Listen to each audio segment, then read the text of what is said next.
मैं कह रही थी फंक्शन के लिए आउटफिट तो आगे ज्वेलरी देख अरे लेंगे आज। अरे कीर्ति तुम तेरी हिम्मत कैसे मेरी मम्मी को हाथ लगाने की? वो कौड़ी का गार्ड। अरे कीर्ति तुमने मुझे पहचाना नहीं? मैं प्रवेश, हम दोनों साथ साथ स्कूल में पढ़ते थे, इकट्ठे पढ़ते थे हम स्कूल में। अरे वो 35-40 साल पुरानी बात है। तुम्हारी हिम्मत कैसे हुई मुझे टच करके बात करने की? 2 टके की सिक्योरिटी गार्ड हो, अपनी औकात में रहो। समझ में आ रही है बात? अरे कीर्ति ये तुम्हारी बेटी है, देखो ना इसने मेरे को थप्पड़ मार दिया। हाँ तो और क्या करूं? आरती उतारू क्या तेरी?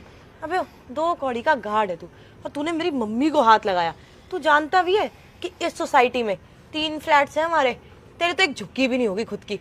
तूने क्या सोचा एक स्कूल में पढ़ते हैं तो आके बात कर लेगा तू?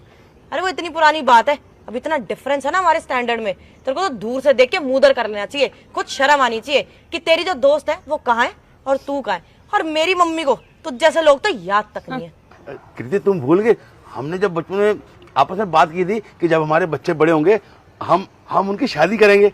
अबे अपनी औकात देखी है? वो कब की बात है? वो खेल खेल में बोला था हमने। तू अभी तक उसको लेके बैठा हुआ है। दिमाग खराब है क्या तेरा? देख रहा है हम कहाँ हैं और तू कहाँ है?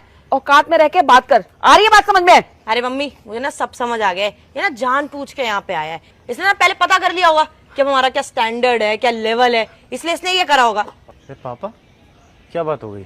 अरे कबीर बेटा मैं तुमसे बोलता था ना कि मेरी एक बहुत अच्छी दोस्त है, मेरे साथ पढ़ती थी, ये वही कीर्ति है। देखो आज इतने सालों के बाद मुझसे मिली है और मैंने इसको टच कर दिया, इसका नाम ले दिया और इसकी लड़की ने मेरे को थप्पड़ मार दिया। आंटी नमस्ते। मुझे एक बात समझ में नहीं आई, आप इनके दोस्त हो और बचपन में साथ पढ़े थे, कम से कम इस चीज़ का लिहाज रखते, आप दोनों इनके ऊपर चिल्ला रहे हो। अरे सिक्योरिटी गार्ड है तो क्या हो गया? ये इंसान नहीं है क्या? हाँ इंसान है, लेकिन हमारे ना कुछ भी मायने नहीं रखते, हमारे लिए गंदी नाली के कीड़े ही है ये। पहली बात तो ना तेरे बाप ने मेरी मम्मी को छुआ कैसे? अरे एक ना औकात देख के रहना चाहिए। हम जिस सोसाइटी में रहते हैं, जिनका 3-3 यहाँ पे मकान है, ये मामूली सा सिक्योरिटी गार्ड ये मेरी मम्मी को टच करेगा और ऊपर से क्या बोल रहा है कि हमने बात करी थी बचपन में कि हमारे बच्चों की शादी होगी। मैं और तुझसे शादी, एक गार्ड के बेटे से शादी। इतने बुरे दिन नहीं आए हैं तो तेरे बाप की जो स्कीम है ना बहुत अच्छे से समझ गए हम।